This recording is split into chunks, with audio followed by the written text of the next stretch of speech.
para participar, digamos, ¿no? Es por créditos académicos. Suele ser una gran ocasión de aprendizaje y para algunos inclusive primera experiencia laboral, digamos, ¿no? Profe, ¿y los requisitos? Los requisitos los vamos con certeza a haber aprobado redes uno, ¿sí? Redes 2 probablemente no lo voy a poner como requisito, ¿sí? Eh, pero redes uno es un primer gran paso, ¿sí? Las pasantías están pensadas para que ustedes aprendan mucho, ¿sí? Lo malo es que cuando algunos son cazadores de créditos, todos lo fuimos, yo fui estudiante también, ¿sí?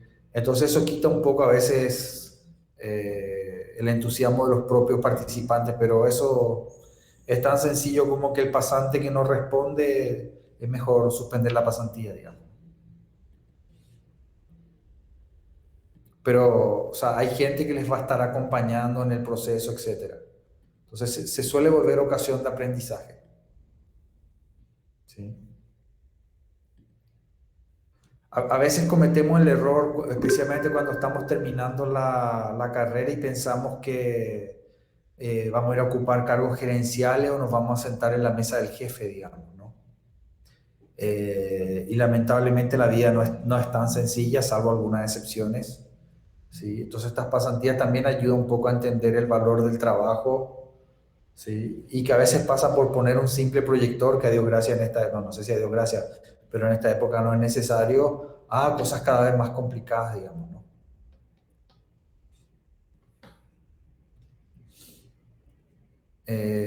Para que lo tengan presente, si hay interesados, vayan preparando su CV, nadie va a hacer una medición, está enfocado exclusivamente para alumnos de informática electrónica, de ingeniería.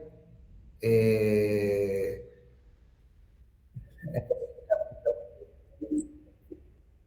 me está preparando mi gente que maneja ese bloque. Está muy entretenido nomás en otras cosas, por eso no salió el flyer.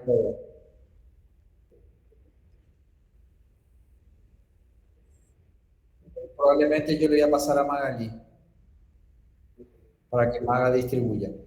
Profe, ¿y qué hay? O sea, ¿cuántos cupos serían? Tipo, ¿Cuánto qué? ¿cuántos cupos hay para eso? Dos o tres máximo. ¿Sí? Dos o tres máximo, no más que eso. Porque si no, es tener un montón de gente y tampoco es productivo. ¿Sí? En este caso es bien infraestructura. Antes, cuando hacía las pasantías para ingeniería, como manejábamos los laboratorios de CIT, se hacía mucho mantenimiento de equipo, etcétera. En este caso como ya no hacemos más eso y nos dedicamos directamente a la infraestructura de la universidad, es trabajar sobre las herramientas de monitoreo, análisis, a lo mejor preparar algunos ambientes. Mi gente es el que está armando el programa. ¿Sí? Entonces va a estar saliendo, hoy es miércoles, entre el jueves y el viernes va a estar saliendo probablemente el flyer. Sí. Pero es por créditos, ¿sí? Por ahora, después vamos viendo más adelante. Bueno, vamos a lo nuestro, ¿sí? En la clase pasada estuvimos hablando mucho, inclusive sobre ruteamiento, ¿sí? Eh, sobre métricas, sobre lógica de ruteamiento, los diferentes protocolos, inclusive hablamos de rutas por defecto, ruteo estático, empezamos a hablar de ruteo dinámico, hablamos de protocolos de gateway interior y gateway exterior. ¿Cuál era un ejemplo de gateway exterior?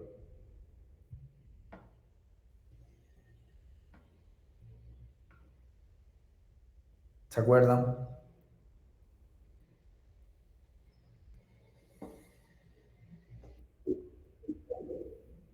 BGP era uno de ellos, que era Border, o sea, uno de ellos, que el exclusivo, digamos, ¿no? Que el Border Gateway Protocol. Y el BGP, cuando hablamos de Gateway exterior, era para la comunicación entre quienes. Las redes que están fuera del ICP. Sí, un poco más formal la definición. Está bien lo que estás diciendo, pero si fuéramos un poco más formal, la comunicación entre sistemas autónomos. No necesariamente ISP, profe, ¿verdad? O sea, los ISP utilizan eso, pero podría ser cualquier red. Sí, de hecho BGP también tiene una versión que se llama IBGP. ¿Sí? Pero cuando hablamos de protocolos de gateway interior, normalmente se utiliza RIP o SPF, RIP versión 1 o 2, IGRP, etc. ¿Sí? Ahora, el rutamiento, ¿qué usa para tomar decisiones?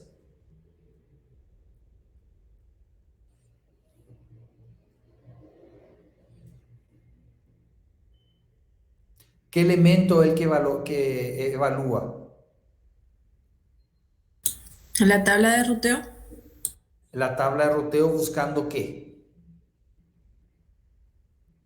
El camino más corto según un parámetro especificado. El camino más corto puede ser una de las métricas, ¿sí? Entonces él busca, pero una de las métricas, pero él tiene que tomar decisiones de direccionar hacia alguna parte. ¿Direccionar qué? Los paquetes. ¿En función a qué? ¿Sí? Los paquetes, los orígenes y los destinos son identificados ¿por qué? Gracias a su dirección IP. IP. ¿Sí? Exactamente. Gracias a su dirección IP. Entonces, esta capa de red, ¿sí? Donde el protocolo de Internet es el corazón de TCP/IP, es como el más importante en la capa de red. Piensen que hoy en día es muy difícil hablar de algo que no sea TCP/IP. Pero si hablamos a nivel de historia, yo, por ejemplo, mi segundo trabajo, porque mi primer trabajo fue hacer configuraciones en servidores Unix para leer las bitácoras del log, para ver los periodos de navegación de los usuarios, ¿sí? Pero mi segundo trabajo fue trabajar con redes Macintosh. Y las redes Macintosh en aquel entonces no trabajaban con TCP/IP, trabajaban con un protocolo que se llamaba IP-Talk o Net-a-Talk. Uno de los dos, dejémoslo ahí. ¿Sí? E inclusive yo tuve que implementar un bridge que interconectaba la red Mac con la red de las PCs para poder salir hacia afuera. ¿Sí? O sea, no era tan así armonioso que yo agarro, conecto mi máquina a una P hoy en día, mi notebook, y puedo interconectarme con la PC de mi señora sin problema, o con la impresora. ¿Sí? Otra vez tenía redes basadas en redes Nobel, por ejemplo, y usaban un protocolo que se llamaba IPX-SPX. O Windows mismo tenía un protocolo que se llamaba, hoy estoy un poco lento o más lento de lo normal, y se llamaba NetVEWI, ¿sí? NetVEWI, que era un protocolo propio de Windows, digamos, ¿no? Bueno, eso poco a poco se fue todo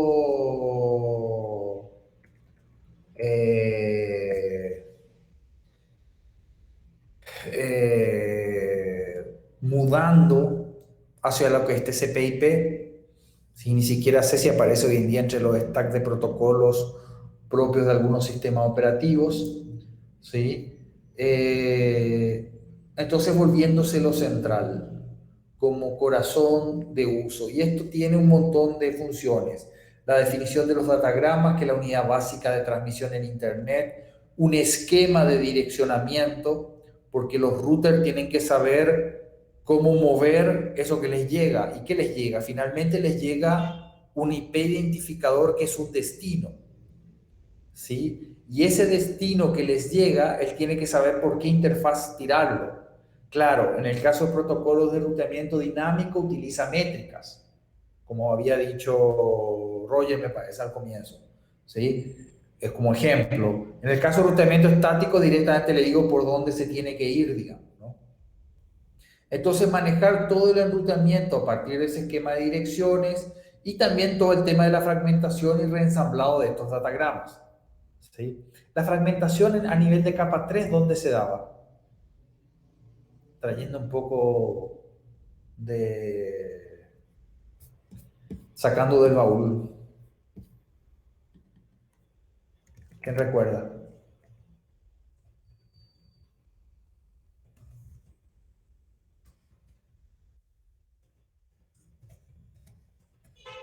¿Alguien recuerda?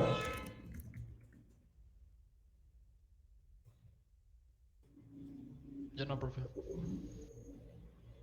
¿Alguien se recuerda lo que era la MTU?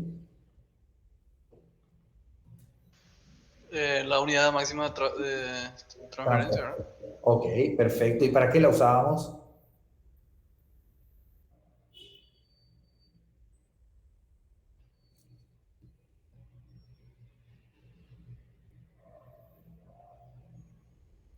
¿Para qué achicamos el paquete?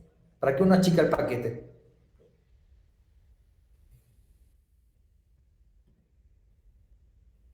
Y para transferirlo, o sea, eso define el máximo tamaño, creo, y la fragmentación justamente era para eso, ¿verdad, profe? Pero para no saturarle al otro. ¿Sí? Porque puede no tener la capacidad de procesar el tamaño de datagramas que le estoy enviando. ¿Ok? Entonces, IP es un protocolo sin conexión. Quiere decir que confía en protocolos de otras capas para establecer una conexión. Si se requiere un servicio orientado a la conexión, no es tarea de él. ¿Sí? Es un protocolo no confiable en sí, o sea, confían de vuelta en protocolos de otras capas para proveer detección y recuperación de errores, que normalmente se lo deja a capa 2 y capa 4, capa de enlace y capa de transporte. Sí. Y dentro de esto, el paquete en sí es el bloque de datos que trae la información, consigo la información necesaria para entregarlo. Entonces, básicamente lo que yo tengo es una red de intercambio de paquetes, ¿sí? Que es una red que utiliza la información de direccionamiento en los paquetes para intercambiarlo de una red física a otra, moviéndolos hasta alcanzar su destino final. Entonces, cada paquete puede viajar en la red independientemente de cualquier otro paquete, ¿sí? Entonces, el router pasa, y su tarea es no menor, es crítica. De hecho, ahora tengo un gran debate técnico entre consultores porque quieren poner por encima de un router de borde una clon para hacer análisis de seguridad. Y yo me opuse la realidad, pero básicamente la tarea del ruteador es pasar paquetes de un punto a otro. Si bien eso hoy en día, en los ambientes grandes de infraestructura, la tarea del ruteador se ha vuelto mucho más amplia. Entonces los ruteadores vienen con herramientas de prevención de intrusiones, vienen con antivirus, vienen con firewall, vienen con punto, o sea, tienen un anti-spam, ¿sí? O sea, es como el celular, que ya no es simplemente para llamar, sino al final es casi una computadora propia, digamos, ¿no? Bueno, el ruteador también de por sí ha crecido en la cantidad de prestaciones que tiene que dar. Pero nosotros nos vamos a lo básico, intercambio de paquetes. ¿Sí? ¿Y ahora qué pasa? El libro Tannenbaum ciertamente es viejo, no es un libro nuevo, no es del 2021, y la verdad es que es una cosa histórica porque Tannenbaum ya se jubiló, por eso no ha salido una nueva versión según alguna historia que escuché por ahí. Pero independientemente en su didáctica, él igual mantiene o hace énfasis todavía fuertemente sobre IPv4. ¿Sí? Pero IPv4 en sí, que suena a lo viejo, porque lo nuevo es IPv6, ¿sí? Pero en la práctica real, IPv4 sigue todavía fuertemente posicionado. ¿Sí? O sea que el tiempo para que desaparezca IPv4, yo creo que todavía es grande. O sea, escucharemos mucho tiempo todavía sobre IPv4, sobre servicios de IPv4 y rutamiento basado en IPv4. ¿sí?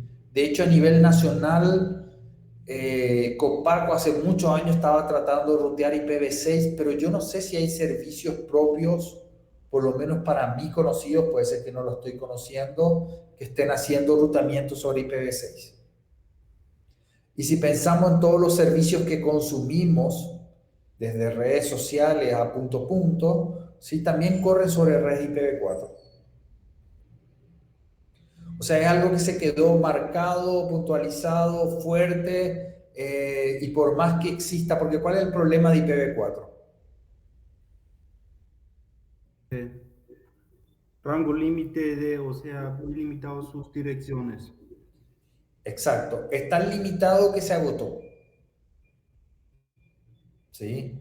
Porque se hicieron malas distribuciones, también, ¿sí? Pero aún así surgieron técnicas como el nateo, etcétera, que después les explicaré en todo caso, que permite expandir el uso, ¿sí? Profe, pero limitado eso. Es una palabra medio rara, ¿verdad? Porque IPv6 también está limitado, solamente que es demasiado alto nomás. Claro. De hecho, Internet de las cosas viene a probablemente impulsar más fuerte IPv6. Porque Internet de las cosas, ¿qué nos ofrece? E interconectar justamente todo y ahí vas a necesitar una cantidad muy absurda de... Sí, nosotros compramos en casa un lava secarropa, ¿sí? Y el lava secarropa tiene una aplicación que yo me puedo conectar y saber si terminó el lavado. Puedo darle ciertas instrucciones a la lavarropa desde mi celular, pero para eso tengo que estar conectado, ¿sí? O sea, hay una dinámica donde empiezas a interactuar con tus dispositivos y para eso tus dispositivos tienen que estar interconectados a la red. Y para estar interconectados deben ser identificables. Y para ser identificables tienen que tener una dirección IP que les da su identidad. Si no, no Ahora, existe. ahora, profe, justamente terminó por ejemplo, la parte síncrona con el profesor Felici del curso. Me imagino que estabas al tanto, pero ahí, por ejemplo, yo esperé que también se explicara IPv6, tipo, pero no se llevó a dar. Tipo, al final terminamos usando IP4. Sí, probablemente yo les voy a dar más hincapié sobre IPv6 dependiendo cómo avancemos en el laboratorio de IPv4. ¿Ok? Voy a aprovechar la ocasión. Entonces, este datagrama, digamos, está formado por 32 bits, tiene sus cabeceras propias, ¿sí? Como por ejemplo el tiempo de vida que ya habíamos hablado. ¿El tiempo de vida para qué se usaba? O el TTL.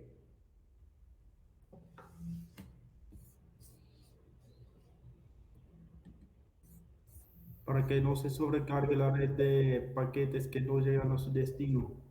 ¿Y cómo lograba eso? Está bien lo que está diciendo Roger, pero ¿cómo lograba eso? Y con cada salto el tiempo de vida se decrece, Exactamente. no llega a su destino, simplemente no se reenvía más. Y si no se hubiera haciendo eso, la red se iba a recargar, llenar con paquetes que nunca mueren, nunca llegan a su destino y la red no serviría más para nada. El paquete se va decrementando hasta que finalmente muere. Muere llegando a cero, digamos, ¿no? En el caso de que no haya alcanzado el destino y para que no quede por los siglos de los siglos activo, circulando en la red, digamos, ¿no? Ok, sigo.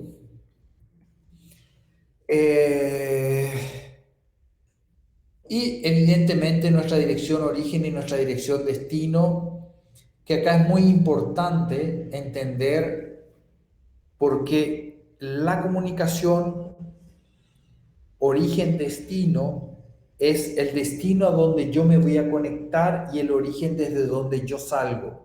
Y eso se da no solamente a nivel de capa de red, sino se da a nivel de capa de enlace, se da a nivel de capa de transporte. ¿Sí? Donde tengo puerto origen y puerto destino. ¿Sí? Perdonen el ruido de fondo porque me escapé de mis niñas, pero estoy sobre Cerro Corá, entonces el ruido a veces es un poco extraño. ¿Sí? ¿Cómo funciona el direccionamiento? ¿Alguna consulta, observación hasta ahí? Creo que es muy básico todo por ahora. ¿Sí? ¿Cómo funciona el direccionamiento?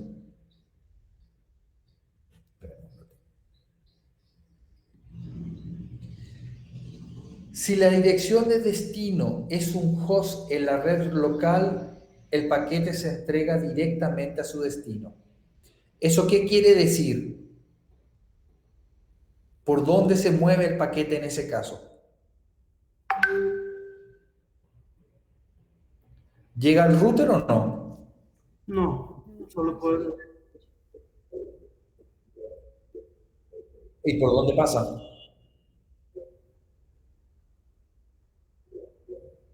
por el switch nomás. El creo. switch. Normalmente si hay un switch se redirecciona desde ahí. Exactamente, se va por el switch, no llega al router. Entonces, si pienso en el tráfico del local, se supone que al estar interconectado a un switch, pasa solo por el switch. Si va a otra red, necesita un gateway para su entrega. Llámese gateway, router, puerta de enlace, ¿sí? Si no, se mueve dentro de el switch. Salvo que el switch utilice ¿qué cosa?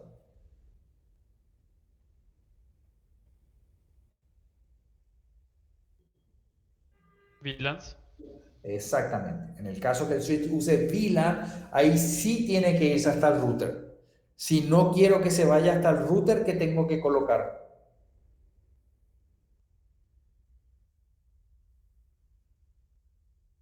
Switch de core o algo así. El switch de core, que es un switch capa 3. Switch capa 3 porque rutea entre VLAN. ¿Se entendió? Sí, profe. ¿Consulta hasta ahí? Entonces, el gateway básicamente es un dispositivo que intercambia paquetes entre redes físicas diferentes y a esto se le denomina routers. Para que un dispositivo sea un router, ¿qué condiciones debo de tener? Por un lado, debo estar conectado a más de una red. Estar interconectado a más de una red puede ser un problema físico o un problema lógico. ¿Por qué les parece que hago esa apreciación?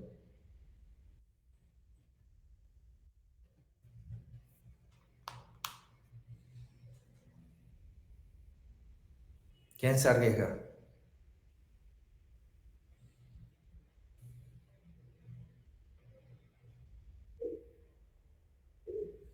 Dice, el dispositivo, para que un equipo o un dispositivo sea un router, debe estar conectado a más de una red. Y yo digo a una red física o a una red lógica. ¿Por qué les parece que hago esa apreciación?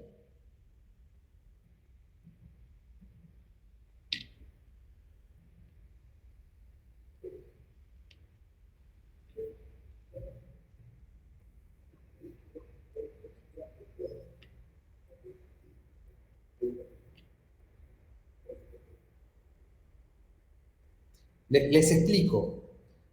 Para que sea un router, normalmente uno dice que tiene que tener al menos dos interfaces de red, porque está pensando de que administra dos redes físicas. Eso quiere decir que mi máquina que está en mi red A se comunica, me voy acá, mi máquina que está en mi red A, ¿sí?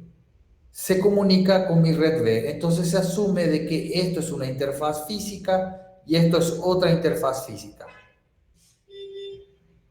¿Ok? En la realidad, ustedes ya hicieron el ejercicio el semestre pasado, ¿sí? Donde sobre la misma interfaz tenías dos redes. Claro, usando el 802.1q, o sea, usaban VLAN. Pero ya se daba el caso que a nivel de capa 2 podían tener seteado dos redes mediante el uso de VLAN, entonces él podía rutear entre las VLAN de un mismo bloque. ¿Se entiende eso? Pero también se puede hacer sin uso de VLAN y a nivel lógico nomás, donde yo le pongo el IP de una red acá y es como que creo una subred, no es subred, una subinterfaz o una interfaz lógica más, pero dentro del mismo dispositivo físico. Entonces, sobre el mismo medio, ¿sí? Es como si estuviera dos redes. No digo que sea una buena práctica, digo que es posible. ¿Ok? ¿Consultas, comentarios?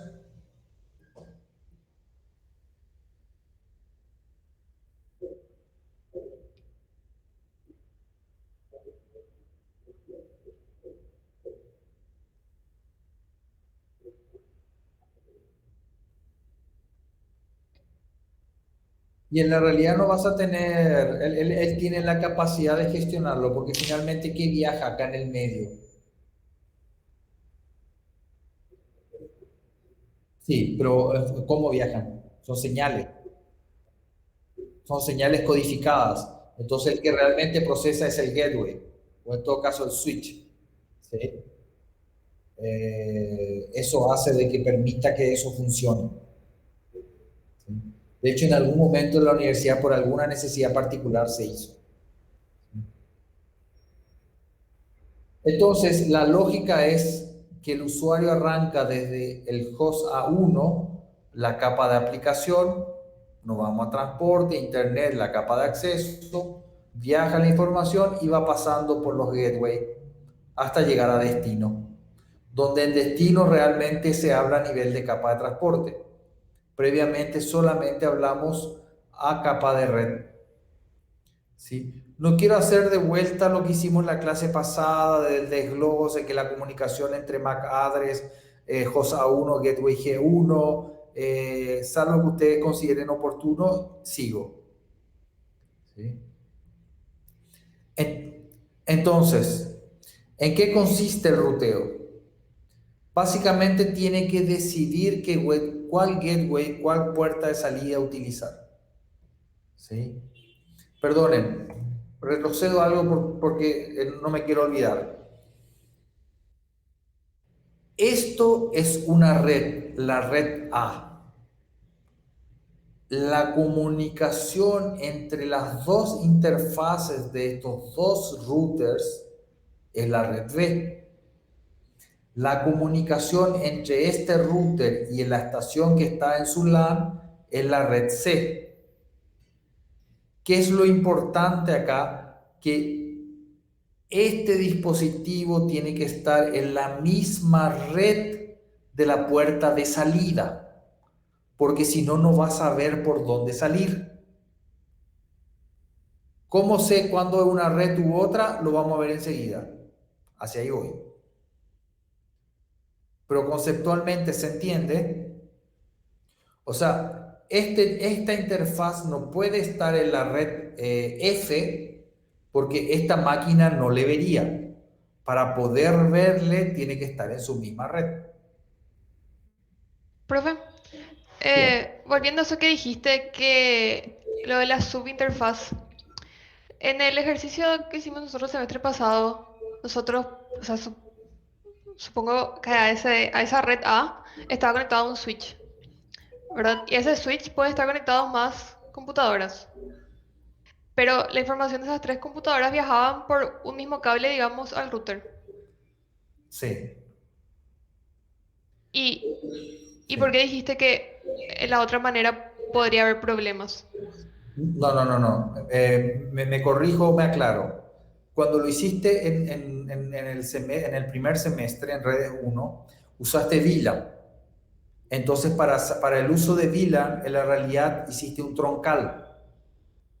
Entonces, el troncal permitía de que viajen todas las redes por el mismo bloque, porque el análisis se hacía a nivel de capa 2, donde se verifican las etiquetas de las VLAN, o los identificadores de las VLAN, mejor dicho. ¿Eso se entiende, Ania? Sí, sí, sí. Eso es lo que ustedes hicieron. Entonces, en la realidad, si yo tenía la red A acá, la red B acá y esto iba a un switch, el switch se iba interconectado al router mediante lo que se llamaba un troncal, ¿sí? Y en ese troncal viajaban todas las redes. Sí, y eso de la subred que dijiste, Ahora, subinterfaz. sí, me voy. También se permite, no en todos los sistemas operativos, pero Linux permite, por ejemplo, de que tú puedas definir redes lógicas a nivel de capa 3, no capa 2. Eso quiere decir que el switch no sabe realmente que están en redes diferentes y viaja todo el tráfico por los dispositivos, lo cual pueden verse afectados por broadcast. ¿Sí? No estoy seguro de la realidad por broadcast, sí, porque va a tirar a todos los puertos. ¿Sí? También permite que a nivel de capa 3, lo que pasa es que no es lo mismo decirte lo que verlo a lo mejor en una configuración, pero yo no defino el protocolo en el router del 802.1q. Directamente yo creo en la interfaz 1, creo el 1.1 y lo pongo en la red A. Y creo en la interfaz 1.2 la red F. Y ambos coexisten en el mismo medio físico. Es posible hacer eso. No se recomienda. Lo que se recomienda es el uso de las VLAN para una separación real, especialmente a nivel de switches. Profe, eso de nivel lógico es lo que se hizo en administración de sistema,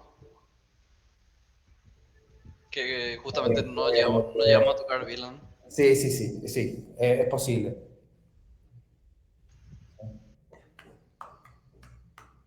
Entonces no lo haces con VLAN, lo haces con capa 3. ¿Sí? Y finalmente circula por el mismo medio. Ania, ¿te confundí más o un poco mejor? Creo que mejor. Ok. Después en todo caso les voy a dibujar para que se entienda. Ahora, el ruteo básicamente consiste en decidir qué puerta usar. ¿Sí? Algunas cosas ya vimos. O sea, evidentemente qué puerta utilizo viene asociado por mi tabla de ruteo. Y mi tabla de ruteo se construye de acuerdo a los protocolos de ruteamiento y cada protocolo en función a las métricas que tiene. Básicamente los sistemas pueden ser direccionados de tres maneras: únicas, múlticas y broadcast. Múlticas, envío de paquete de información desde un único emisor a un receptor. Múlticas se envía a un grupo. Y lo que se conoce como broadcast es lo que se envía a todos. Entonces, cuando un paquete, nosotros vamos a trabajar fuertemente sobre únicas y broadcast. Cuando un paquete se envía a todos, ahora les voy a enseñar cómo el switch sabe que es para todos. ¿Sí? Es un valor de 32 bits, la dirección IP, en este caso IPv4, estamos trabajando sobre versión 4, ¿sí? Identifica de manera lógica y jerárquica a una interfaz de un dispositivo dentro de una red que utilice el protocolo IP. Entonces yo básicamente tengo una interfaz en un dispositivo. Si mi dispositivo tiene más de una interfaz, tengo más de una opción de configuración de red. ¿Sí? De hecho, en servidores es normal hoy que vengan al menos con 4 interfaces. ¿Sí? Porque en la realidad después, más adelante les voy a enseñar lo que se llama el LACP o bonding que se puede hacer. Entonces, 1 o 2 interfaces como si fueran una única interfaz. Dejémoslo en pausa, después profundizamos sobre eso. ¿Sí? Eso es por redundancia, mejorar tasas de transferencia, etc. ¿Sí?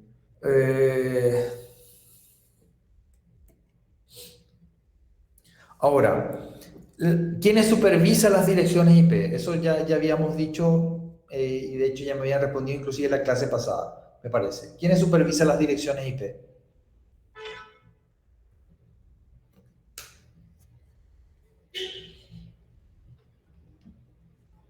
¿No recuerdan? En la clase pasada alguien dijo. LACNIC. LACNIC. ¿Sí? LACNIC es el encargado de supervisar las direcciones IP. ¿Sí?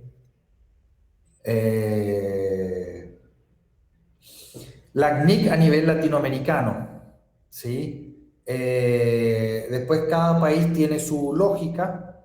De hecho, les muestro un ejemplo. Vamos a ver si... Espérenme un ratito.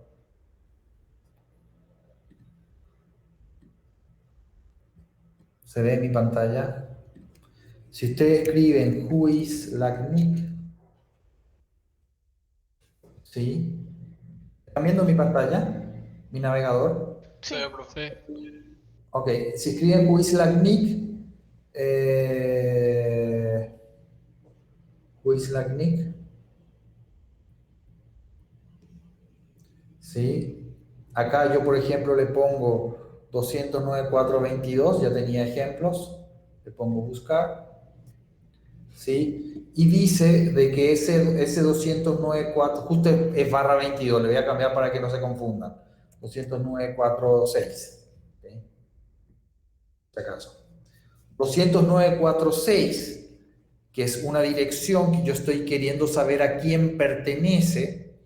Si él me está diciendo que pertenece a la red 209.40/22, que es la red que es dueña de la universidad, el propietario, el owner, es la Universidad Católica Nuestra Señora de la Asunción. ¿Sí? Tengo inclusive un owner ID. En este caso figuro como responsable por una cosa que exigían que sea un nombre de persona. ¿Sí? Hay un teléfono que es el número telefónico de la universidad, no el nuevo del call center, porque hay un call center que se habilitó hace unos meses, más de unos meses, al menos 2 años en la realidad. ¿Sí? Y un correo inclusive, ¿sí? Entonces yo puedo saber dado una dirección IP a quién pertenece, e inclusive si tengo problemas con ese IP, debería tener un correo normalmente o un teléfono a quien llamar a reclamar, ¿sí? No todos contestan, porque ya me pasó que tuve ataques de algún lugar, reclamé y no me contestaron, ¿sí? Entonces, de hecho, si quiero saber cuál es mi IP, por ejemplo, www.whatismyip.com, ¿sí? Ah, no me trajo. Acá está. Este es mi IP. ¿Sí? Si yo le pregunto a la CNIC por este IP,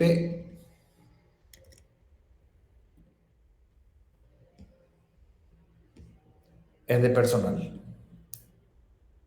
Entonces, para cualquier persona afuera, y este IP pertenece a una red /24. Este prefijo que está acá quiere decir que hay 254 equipos dentro de mi red. En el de la Católica había 1000 y algo, porque era un /22. ¿Ok? Y en este caso, fíjese de vuelta, hay una persona física que es Omar Monjes, ¿sí? Y si hay problemas con la NIC, yo tengo que escribirle acá, a Sergio da Silva, ¿sí? O reporte spam a personal. Si ellos tienen correos que si alguien detecta algún problema que brota desde mi máquina, no desde mi máquina, desde mi red, porque en mi LAN pueden haber múltiples dispositivos, digamos, ¿no? Entonces lo identifico de esa manera. Profe, la regulación de esto, ¿cómo viene dada? Porque hay algunas IP que, o sea, bueno, muchas, que por ejemplo no tienen información en la o sea, en el quiz, por ejemplo. Inclusive si vos compras algún dominio o algo así, el propio vendedor, tipo, a veces te cobra más para que ocultes eso y cosas así. Tipo, no sé cómo funciona, por eso pregunto. Que en el quiz no figuran tus datos y esas cosas. No, o sea, esto del quiz de la CNIC, para tener un IP, en este caso, por ejemplo, el dueño de este IP es personal, no su cliente. Para que la CNIC le habilita personal, personal tiene que registrar los datos de la persona. No sé si por ahí venía la pregunta. Claro, pero en otros servidores, o sea, en este caso es la IP de tu máquina, pero a veces algunos servidores, por ejemplo, cuando te atacan, ¿verdad? A la Católica, por ejemplo. Sí. Y, Normalmente se encuentra la información. Ya me pasó que tenía ataques de China y había un contacto ahí. Y le escribí. No me contestó nomás, pero no importa.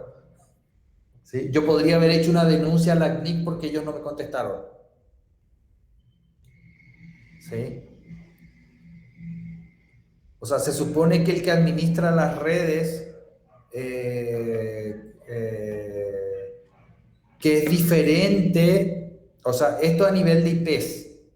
Nosotros estamos trabajando sobre IPv4, no estamos trabajando a nivel de DNS, ¿sí? Porque después, bueno, hay que ver a los nombres, siempre hay asociado a una dirección IP. ¿Se entiende lo que digo?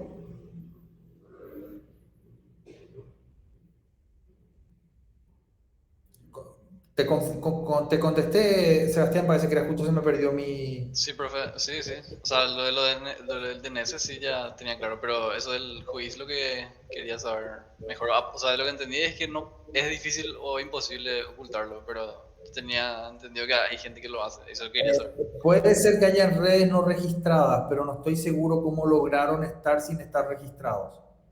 ¿Sí? Lo que pasa es que ellos solo administran. De hecho, si te das cuenta, acá el juiz no es el comando de mi Linux, es el comando, es la query que realiza en el que realizo el LACNIC. O sea, la base de datos de LACNIC le estoy preguntando por este IP. ¿Sí? Después puede ser que sean IPs que por algún motivo no estén registrados, pero a algún ISP por lo menos tiene que estar. O sea, si yo estoy atacando a alguien, ellos no saben quién soy yo, lo único que saben es que es un IP de personal. ¿Sí? Salvo que traten de enmascarar el IP, pero igual se tiene que ser visible porque el IP es pues el que lo utilizas para el proceso de ruteamiento, entonces no podés esconderlo. ¿Se entiende? Claro, y tipo para los ataques, por más que estén atrás de un ISP, ellos hacen saltos, ¿verdad? Por eso es que no se lo puede... Claro. ¿Sí? No, después están los que usan, bueno, perdón, después están los que usan, y eso ya nos podemos ir a un debate que no quiero entrar ahora, ¿sí? Que de alguna manera oculta mediante proxies. ¿Sí? Entonces, todo el tema de la Deep Web tiene esa lógica operativa. ¿Sí? Entonces, la realidad estás oculto dentro de la red porque estás usando proxies repartidos dentro de la red, digamos, ¿no? Pero también tu navegación y tu funcionamiento todo es más lento, por lo menos para nosotros sudamericanos, digamos, o por lo menos en Paraguay, ¿sí? Pero ahí sí puedes utilizar VPNs conectadas a proxy y te ocultas a través de ellos, que de hecho mucha gente hace eso, pero no quiero entrar en esa línea porque ahora nos vamos a perder del punto, ¿sí? Sigo. ¿Cómo se representan estas direcciones IP? Básicamente son 4 números decimales. ¿Sí? O sea, tengo 4 números decimales, 4 bloques, separadas por punto. Si me voy al ejemplo, 200.9.4.22. 4 números. ¿Sí? En un formato que se llama notación decimal con puntos. Cada número decimal se representa un byte de 8 bits. Quiere decir que entre cada elemento, en cada bloque, tengo máximo 8 bits. Quiere decir que mi dirección está formada en total por 32 bits. Son 4 bloques, cada uno de 8 bits, tengo 32 bits. Entonces, cada bloque se suele denominar octeto. Con 8 bits, ¿cuántos números puedo representar? 256. 256. porque tengo 8 bits, 2 a la 8, ¿ok? Si puedo representar 256 bits y arranco del 0, entonces voy del 0 al 255.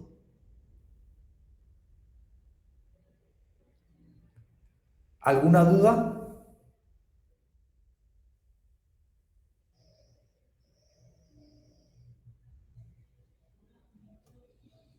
¿Se entendió eso? Porque esto es crítico entenderlo. Sí, se entendió. Entonces Se tengo entiende, profe. 4 elementos de 8 bits, ¿sí? En total tengo 32, ¿sí? Y cada uno puede representar números de 0 a 255. ¿Eso qué quiere decir? ¿Qué tipo de dirección IP no es válida? Una que, por ejemplo, si yo tengo una dirección que dice 200.9.4.200, ¿les parece una dirección válida o no? Repito, 200.9.4.200. ¿Es una dirección válida o no?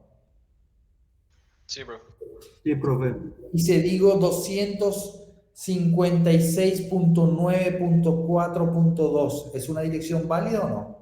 No, 256 ya supera 8 bits. Supera lo que yo puedo representar con mis 8 bits. ¿Ok? Sigo. Entonces, por cada número yo tengo 8 bits para representarlos. ¿Sí? Entonces, la computadora que tiene la dirección 192.168.10.1 está representado por estos 32 bits, trabajando siempre en cada octeto. ¿Cuál es? Si bien algunos de ustedes probablemente ya vuelan en esta operativa, ¿sí? ¿Cuál es la lógica de trabajo? ¿Sí? Yo básicamente tengo 8 bits. Perdonen, esto tiene puntero láser. Bueno, no importa, uso mi manito. Ven la manito, ¿no? ¿Sí? Estaba tocando mi monitor con mi bolígrafo como si ustedes estuvieran viendo. Perdonen. ¿Sí? Acá tengo 8 bits. ¿Sí? Si yo quiero saber cuánto representa esto en decimal, ¿sí? Yo tengo que manejar esto que está acá, esta fila, 128, 64, 32, 16, 8, 4, 2, 1, que brota de 2 a la 0, 1, 2 a la 1, 2, 2 a la 2, 4, 2 a la 3, 8, 2 a la 7, 128. Entonces, mis 8 posiciones están definidas por esto. ¿Qué quiere decir? Que si mi bit está en 1, es 1 por 1. Si mi bit está en 0, es 0 por 2, 0. Si mi bit está en 1, me voy a este caso, es 1 por 128, entonces 128. La suma total de estos bits, de acuerdo a la posición, me da el número decimal 245. ¿Se entendió más o menos la operativa? ¿Se entendió? Es importante que la manejen manualmente porque en los laboratorios, talleres, examen, yo les puedo pedir manual sin calculadora. O sea, tienen que conocer el proceso. ¿Ok? Acá se ve un poco más desglosado, conversión de un IPv4 a notación decimal. Y acá trabajo en los 32 bits. ¿Sí? Tomo el primero, veo las posiciones, 128, 64, 32, 16, 8, 4, 2, 1, agrego la cadena de bits, voy sumando y me da el número decimal. Siempre separado por punto, no puede superar 255. El inverso es partir del decimal y saber el binario. Ciertamente muchos se quejan, van a decir, ¿por qué tengo que saber si ya está la calculadora? Hay luego calculadoras IP, ¿sí? Pero para entender la operativa de los bits, especialmente que vamos a trabajar con prefijos, especialmente en la simulación, es sumamente relevante tener soltura en la operativa. Después cuando surgen las canas o somos más viejos ya usamos la calculadora evidentemente, pero para controlarlo hay que conocer el proceso. ¿Sí? Me voy al revés, que probablemente es menos usado en la práctica. ¿Sí? Parto del 172. 172, el primer octeto. ¿Sí? De vuelta, mis números claves: 128, 64, 32, 16, 8, 4, 2, 1. Y empiezo. 172 es mayor que 128. Coloco un 1 en la posición 128. Aparece mi primer 1. Opa, ¿qué hice? Resto por 128. El siguiente posición es 64. 44 es menor que 64. Coloco un 0 en la posición 64. Si hubiera sido mayor, coloco un 1. Entonces, en la posición 64, que es donde está mi manito, pongo un 0. Y así voy sucesivamente hasta armar toda la cadena de los 8 bits de 172. ¿Sí? Me salto al siguiente ejemplo porque creo que ya se entiende. ¿Sí? Esto es otra forma de verlo. ¿Sí?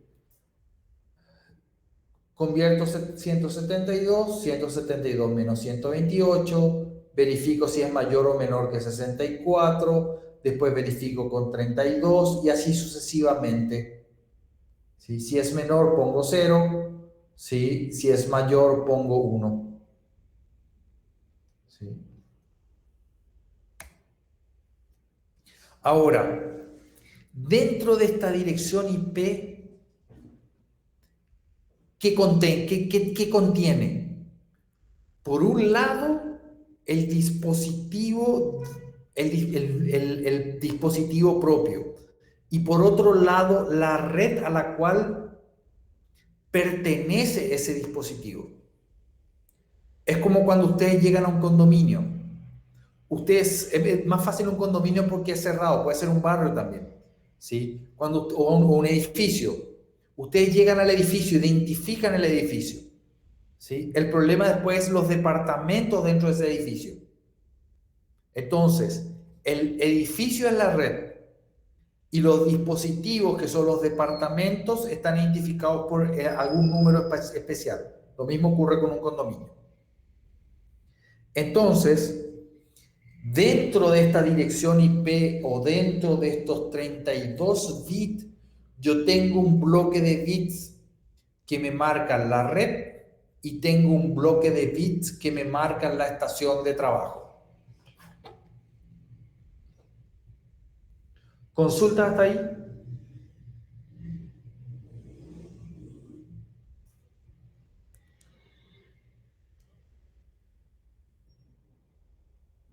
No, profe. Ok. Sigo.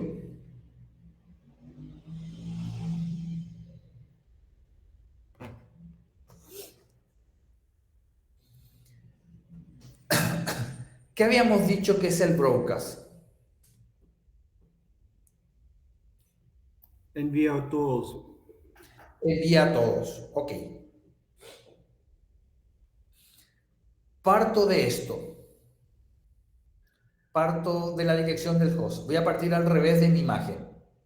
Parto de la dirección del host. 10.0.0.1. El 10 se representa de esta forma en decimal. El 1 se representa 001. La dirección completa, yo tengo que saber qué parte es red, qué parte es host. La primera variable fuerte para saber qué parte es red o qué parte es host, ¿cuál es? ¿Qué me permite identificar uno u otro? ¿El último número? A veces. ¿Qué me permite saber si es el último número o no? Primer octeto. Lo que realmente sabes, ¿se acuerdan que era 209.40/22? En este caso es /24. ¿Qué quiere decir /24? Que los primeros 24 bits hacen a la red y los últimos 8 bits hacen al host. ¿Se entiende? Si hubiera sido un /16, quiere decir que los primeros 16 bits hacen a la red y los otros 16 bits hacen al host. Quiere decir que en ese caso voy a tener 16 bits para representar host. Si es un /22 se complica un poco más, porque eso quiere decir de que tengo 22 bits, que sí que se corta por la mitad,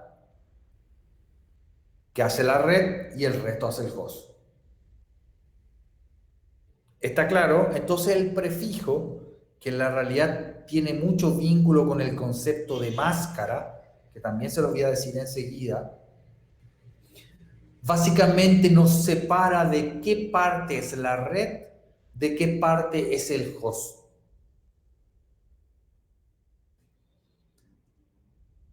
Entonces, cuando los bits, en este caso es un /24, eso quiere decir que el último octeto completo es la dirección de estaciones de trabajo. ¿Ok? Cuando los bits de la estación de trabajo están en 0, yo obtengo la dirección de red. Cuando los bits de la estación de trabajo están en 1, yo tengo una dirección de broadcast. Para este caso es 0, para este caso es 255. Pero no siempre es así, lo vamos a ver enseguida. ¿Consultas? Esto último que está diciendo, profe, es para /24, ¿verdad? Esto es para el caso específico de /24. Vamos a ver uno más complicadito. Dale. ¿Alguna otra duda?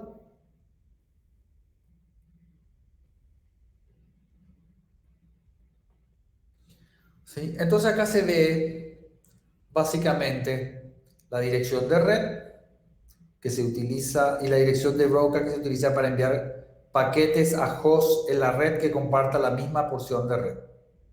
¿Sí? Y se da por la particularidad que los bits de la estación de trabajo están en 1. ¿Sí? Cada host en esta red posee una dirección única y eso es muy importante. O sea, no pueden haber dos IPs con una misma dirección.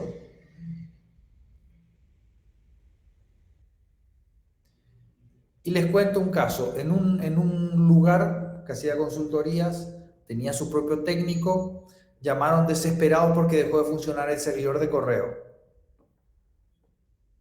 Y nadie entendía lo que pasaba. Entonces se envió un técnico hasta ahí.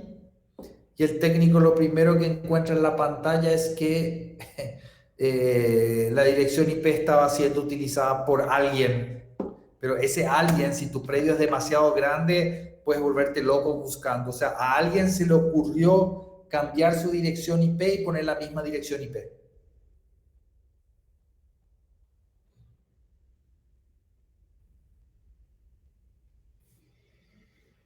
¿Se entiende? Por lo crítico, entonces si tengo dos direcciones IP, se encuentran y el sistema operativo ya bloquea esa máquina. Y en ese caso dejaron casi 2-3 horas sin servicio de correo porque alguien tuvo mejor idea que asignar su propia dirección IP de manera estática a su equipo de trabajo y lo puso, claro, había un problema. Los equipos de trabajo estaban en la misma red de los servidores. Ese era otro problema más grave, digamos, ¿no? Pero bueno, era el caso que se daba. ¿Se entendió el ejemplo? Sí, profe. Ok. ¿Cómo se manejan las direcciones? Primero se utilizaban los primeros 8 bits para las redes y el resto para los hosts. Luego se estableció una estructura por clases, lo que se conocía como Classful Network Architecture, ¿sí? Y esta estructura por clases, de hecho, a veces digo lenguaje técnico, me pasó que hace unos buenos años atrás, cuando empecé a hacer consultoría y reunirme con empresas grandes de tecnología, ¿sí? Cuando hablaban el problema de capa 2, el problema de capa 3, esto es una clase C, o sea, se usaba mucho en el lenguaje técnico, ¿sí? Entonces, si no entendías, podías verte como en qué planeta extraño estoy, ¿ok? Hoy se sigue usando, sí, es clase C, pero en la realidad ya no se usa más el concepto clase C. De hecho, Tannenbaum me parece que en su versión ya, la quinta que usamos, dice que es obsoleto, ¿sí? Entonces, por ejemplo, cuando tenías redes /24 le llamabas clase C, ¿sí? Que tiene su lógica y tenía sus rangos distribuidos, ¿ok? El problema es que como se comenzaron a agotar los IPs, ¿sí? Y por ejemplo, podías tener gente que había comprado clases A, ¿sí? Sin necesidad, simplemente para salvaguardar el futuro, ¿sí? Te diste cuenta que te quedaste chico. ¿Qué haces ahora? ¿Sí? Porque con la clase C empezabas, inclusive con la clase C, que asegurabas 254 estaciones, puede ser que no necesitabas 254, necesitabas menos, 5, 3, depende. Ok, entonces se empieza a utilizar contra el Classful lo que le denominaban Classless Interdomain Routing, que en este caso era el CIDR, que es una arquitectura de redes sin clase. Entonces, esta arquitectura sin clases está basada en redes de longitud de máscara de subred variable, también conocido como VLSM. Entonces permite asignar redes de longitud de prefijo arbitrario. Eso quiere decir que ya deja de ser /24, /16, /8, si me voy al esquema acá, /24, /16, /8, que si me voy más atrás otra vez, este sería un /8, estos dos serían un /16 y estos tres es un /24. ¿Sí? Y básicamente con VLSM empiezo a jugar con los prefijos. Entonces surge el concepto de prestar bits. Entonces, si yo tengo un /24 para mi red, puedo prestar bits para tener más redes, por ende puedo llegar a más lugares. Entonces, por ejemplo, el proveedor de internet, en vez de darle un /24 a ustedes, les da un /30. ¿Sí? Que enseguida vamos a ver qué significa eso en la operativa. ¿Consultas? Enseguida me entusiasmo y el tiempo se nos va.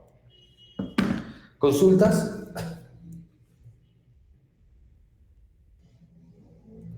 Seguimos.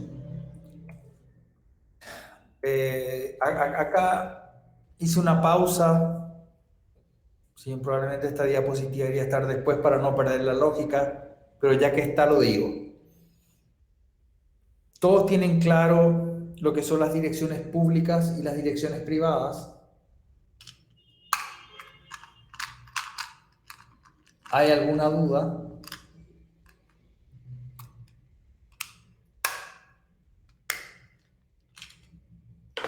¿Están o se me fueron? No. No, profe. No, Ni- no hay ni- duda. ninguna duda, profe. Ok, perfecto.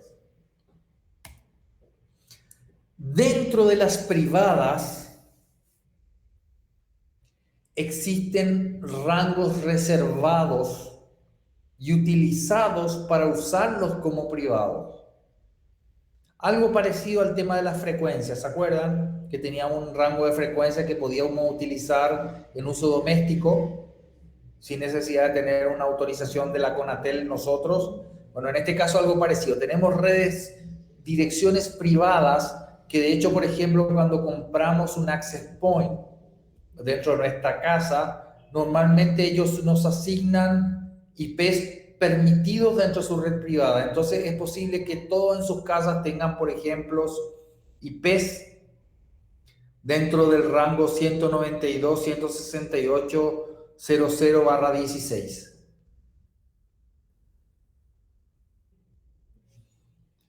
Si ustedes se fijan en la red privada que se le asignó en sus casas, normalmente está asignado en este rango que está acá. ¿Ok? Y se van a, no sé, bueno, ahora espero que no salgan tanto todavía, igual ya estamos más libres, pero no exageren con su salida y cuídense mucho, por favor. ¿Sí?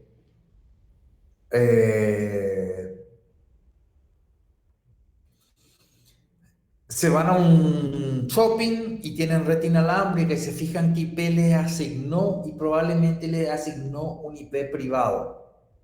Claro, si ustedes usan www.whatismyip.com, les va a traer el IP público de ese lugar, pero son muchos los que están conectados a ese IP público, no solo ustedes.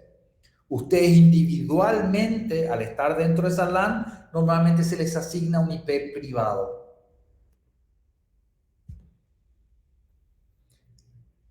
Y estos son los rangos permitidos. Entonces, si ustedes van a gerenciar, administrar una infraestructura de red y quieren hacer VLAN para organizar todo el tráfico interno, las redes que pueden usar son estas que están acá. Entonces, en vez de usar este /16, esto lo convierten en un /24. Y al ser un /24, quiere decir que la VLAN 1 pueden tener 192.168.00/24. En VLAN 2 pueden tener 192.168.10/24. En VLAN 3 pueden tener 20/24 y así sucesivamente. ¿Se entiende? ¿Se entiende? Sí, profe. ¿Qué pasa si dentro de mi infraestructura meto una red privada?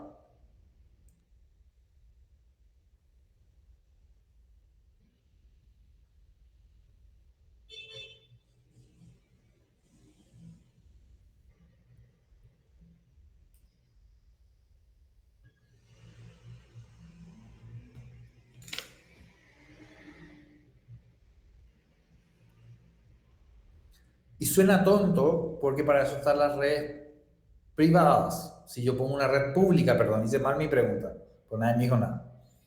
¿Sí? Ya lo encontré en un lugar que tenían todo un segmento con una red pública. ¿Qué se le ocurrió a ellos utilizar? ¿Sí? Y vivían años con esa red pública. Ahora, si querían acceder a un sitio que coincidentemente perteneciera a esa red pública, no iban a poder acceder. Porque le iba a tirar dentro de la LAN interna. Entonces, para ello están los bloques privados, entonces las redes privadas, bloques privados. ¿Sí? Ahora, ya lo dije de una u otra forma, ¿cuántos bits representan la porción de red y cuántos bits representan la porción de host? ¿Sí? Viene dado, en este caso, por el prefijo o por lo que se conoce como máscara, que también les voy a mostrar. Y fíjense, esta es una red /25. ¿Cuándo dijimos que, cómo yo sabía que esa dirección era una dirección de red?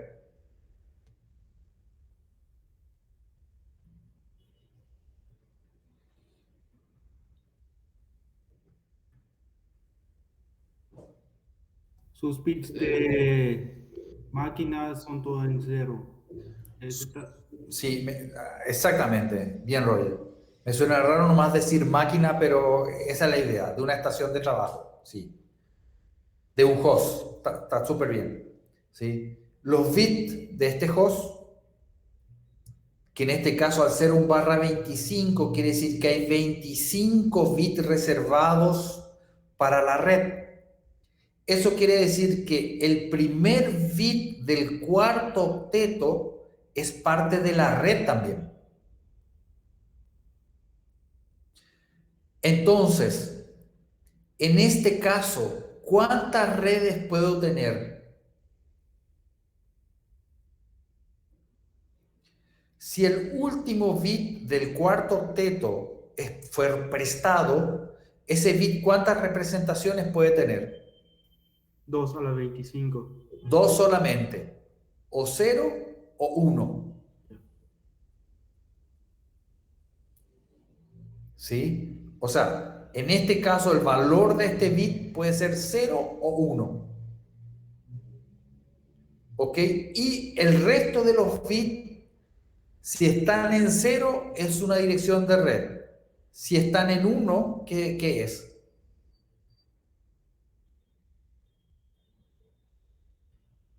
Una dirección de broadcast. Los bits de la estación de trabajo, si están todos en 1, es una dirección de broadcast.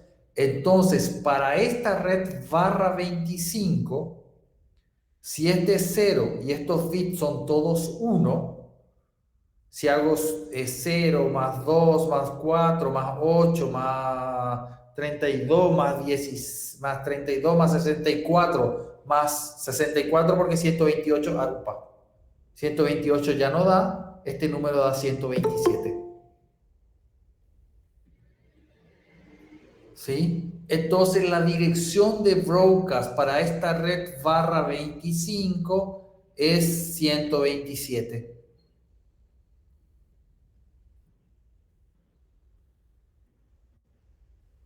Entonces la red es 172.16.20.0, pero al ser un prefijo 25, su dirección de broadcast es 127.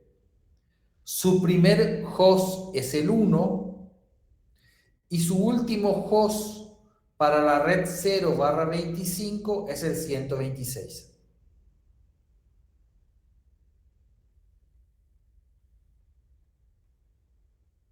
¿Consultas?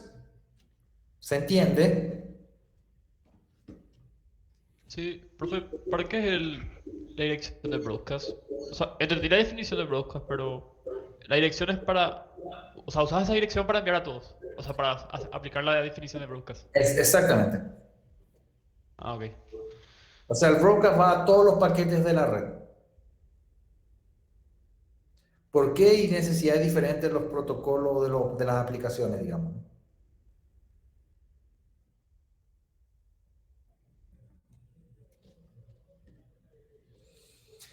Entonces, de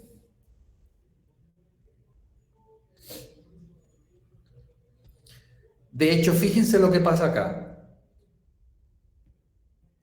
Porciones de red y de host. O sea, acá tengo una porción de host. Esto es un /24. Tengo 3 octetos. Entonces, la máscara, que también viene asociado al trabajo del prefijo, ¿sí? ¿Qué quiere decir? Al ser un /24, quiere decir que los 24 bits de ese bloque, si los pongo en 1, me da la máscara. Entonces va a ser 255, 255, 255, 0.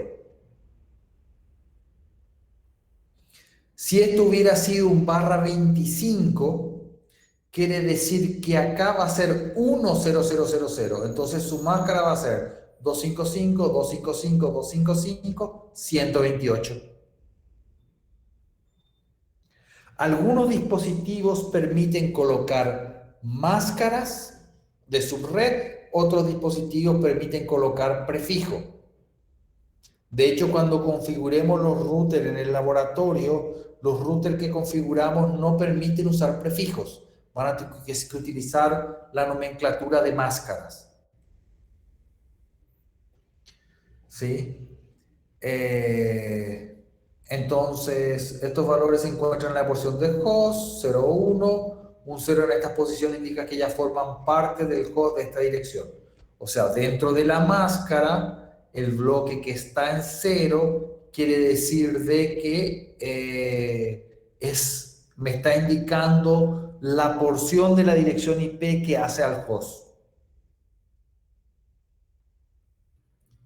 ¿Se entendió? Tenemos 5 minutos más todavía. Opa. ¿Me aguantan 5 minutos? Cortamos y retomamos la siguiente. Una cosa cortita más les quiero mostrar. Seguimos, profe. Ok. Les voy a mostrar este último ejemplo. Acá yo tengo una red /24. ¿Sí? ¿Qué quiere decir eso? Tengo 24 bits que me marcan la porción de red. Eso quiere decir que la máscara va a ser 255, 255, 255, 0. 24 bits. Cada octeto, 255. Ok. Los 3 primeros octetos me marcan la porción de red. Yo necesito tener más redes. Y digo, necesito al menos 2 redes. Entonces voy a robar un bit. Al robar un bit del /24 pasa a ser /25. Pero como le había mostrado hace rato, ese bit que me prestó del /24 puede tener valor 0 o 1. Entonces voy a tener la red 192.168.10/25 y la red 192.168.1.128. Entonces transformé una red /24 en 2 redes /25. Entonces la estación de trabajo 129/25 no pertenece a la red 0, pertenece a la red 128. Y los bloques yo los puedo usar en routers diferentes, en interfaces diferentes. O sea, después queda a mi criterio cómo distribuir. Y para cerrar, si en vez de haber robado un bit, hubiera robado 2 bits, ¿cuánto sería el prefijo? 26. 26. Y si robé 2 bits, ¿cuántas redes puedo sacar de esos 2 bits? 4. 4, porque voy a tener 2, 0, 0, que va a poder 0, 0, 0, 0, 1, 1, 0 y 1, 1. Las combinaciones posibles. O sea, al robar 2 bits puedo generar 4 subredes. Claro, en la medida en que más fragmento mi red, menos estaciones de trabajo tengo por red. ¿Está claro eso, no? Entonces, 2 a la n, donde n es la cantidad de bits que se tomaron prestados, me indica las cantidades de subredes. Si yo robé un bit, son 2 subredes.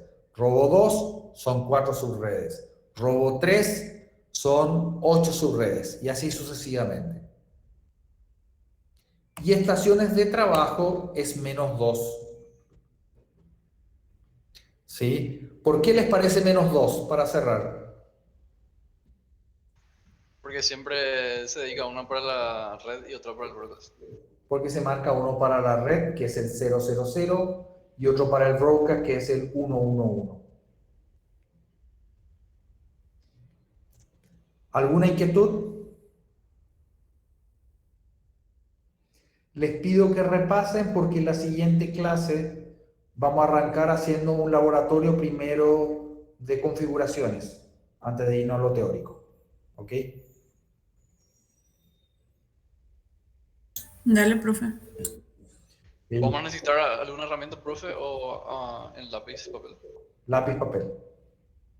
Ok. Espérenme, esto es red de computadoras 2. Cargar asistencia. ¿Hoy es 18 o 23? 18. 18, profe. Guillermo. Presente, profe. Juan Barbosa. Presente. Nicolás. Escurra.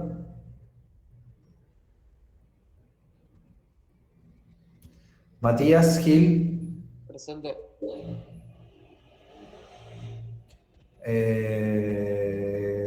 Gabriel Gómez.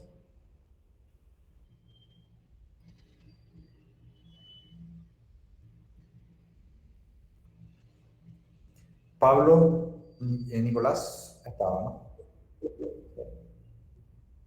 Pablo, Ania también estaba, Sebastián Medero también está, Ana María, Olivia, Presente, profe. Fabricio Paiva, Presente. Adrián Ramírez está, Grisel, Presente. Eric. Presente. Si hay alguien que no esté en lista, es porque se tienen que inscribir. No necesariamente pagar, sino inscribirse. ¿Todos están en lista? Yo no estoy, profe. Fabián, deberías de inscribirte. Inscribirse no es lo mismo que pagar, quiero aclarar. Yo el lunes, este lunes pasado no me inscribí, no sé si aún no se tardó nomás. Ok. Para mí lo mismo. ¿Ustedes se están inscribiendo de forma automática o de forma manual? Y por sapiencia. Automática, o sea, ustedes desde su casa se inscriben. Sí. Sí, profe. El caso Fabiana de ser manual, por eso todavía no se cerró. Ya, ok. ¿Qué tal les ha resultado inscribirse de forma automática? Profe, yo tuve problemas, por ejemplo, en Sapiencia, que al momento de confirmar la inscripción se quedaba colgado. Entonces yo refresqué la página y ahí ya me salía en el estado que ya estaba preinscripta y en el motivo confirmar en secretaría. Entonces yo tuve que hablarle a gente de la facultad, me comuniqué con Omar y Sí. le dije el problema y ahí recién aparecí, vamos a decirlo, o sea, me aparecieron los cursos como inscripta. Ya. Aprovechando que esto es redes, detrás de estas cosas es en la medida en que uno empieza a generar funcionalidades y a demandar a las aplicaciones, empiezas a tener que trabajar en tu infraestructura. Desde velocidad de lectura de disco, procesador, memoria, rediseño de tu red. Por ejemplo, se hizo ya un cambio para que los alumnos consulten en una base de datos replicada de solo lectura, ¿sí? Para eliminar la carga sobre la base de datos de gestión, ¿sí? Y así uno va diseñando y tiene que armar los escenarios y buscar resolverlos, digamos, ¿no? Porque claramente la medida en que empiezan a aumentar las prestaciones, también empieza a surgir demandas no solamente a nivel de sistema, que implica optimización de queries, sino también a nivel de recursos.